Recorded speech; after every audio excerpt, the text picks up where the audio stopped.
श्री सुखदेव जी ने जब श्रीमद् भागवत पुराण पहली बार परीक्षित जी को सुनाई तो उसमें जो है राधा जी का नाम उन्होंने नहीं लिया। ये बहुत ही बड़ा प्रश्न है और बहुत ही ज्ञानवर्धक और बहुत ही गूढ़ प्रश्न है कि ऐसा क्यों किया। श्रीमद् भागवत पुराण के बारे में मैं चलो आपको बता देता हूँ। श्रीमद् भागवत पुराण 18 पुराणों में से एक पुराण है। इसमें कुल 12 स्कंद मतलब 12 भाग हैं और लगभग 18,000 श्लोक हैं।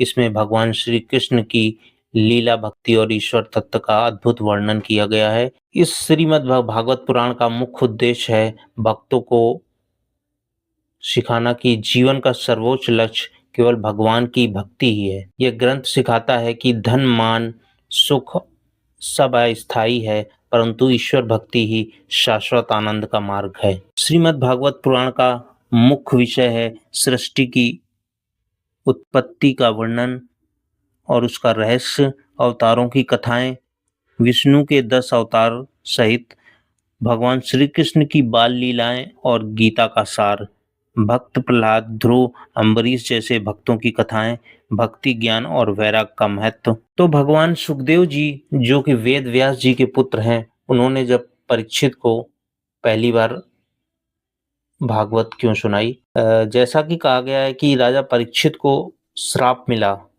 कि 7वें दिन उनकी मृत्यु हो जाएगी तक्षक नाग के डसने से। तब वे सब कुछ त्याग कर गंगा तट पर आ गए और पूछा, अब मेरे पास केवल 7 दिन हैं और मैं क्या करूं जिससे मुझे मोक्ष की प्राप्ति हो जाए। तब महर्षि सुखदेव जी वहां पहुंचे और बोले, राजन, इस समय श्रेष्ठ मार्ग है कि आप भगवान कृष्ण की लीलाओं का जो है कथा प्रसाद लें। तब महर्षि सुखदेव जी ने 7 दिन तक श्रीमद् भागवत कथा सुनाई और इस कथा श्रवण से राजा परीक्षित जी को मोक्ष की प्राप्ति हुई। जब उन्होंने ये कथा सुनाई तो श्री राधा जी का नाम उन्होंने नहीं लिया। क्यों नहीं लिया?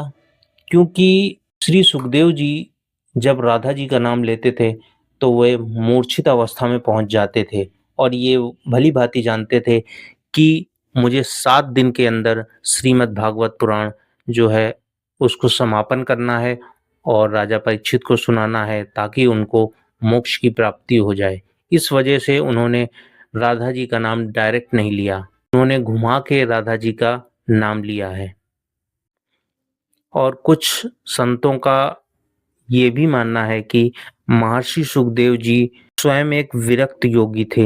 वे जन्म से ही ब्रह्म ज्ञानी थे और उन संतों का ये मानना है कि उनका जो मुख्य उद्देश्य था कि उनको भागवत सुनानी थी, उनको भक्ति तत्व का बोध कराना था, न कि किसी नाम या व्यक्तित्व का वर्णन करना था। इसलिए उन्होंने श्रीमद् भागवत पुराण में जो है राधा जी का नाम नहीं लिया, परंतु सर्वश्रेष्ठ गोपी का वर्णन किया है, वह राधा रानी ही हैं। तो दोस्तों, आपको मेरी ये जानकारी कैसी लगी कृपया कर कमेंट में लिखिए। सीताराम, राधेश्याम। जय हिंद, जय भारत।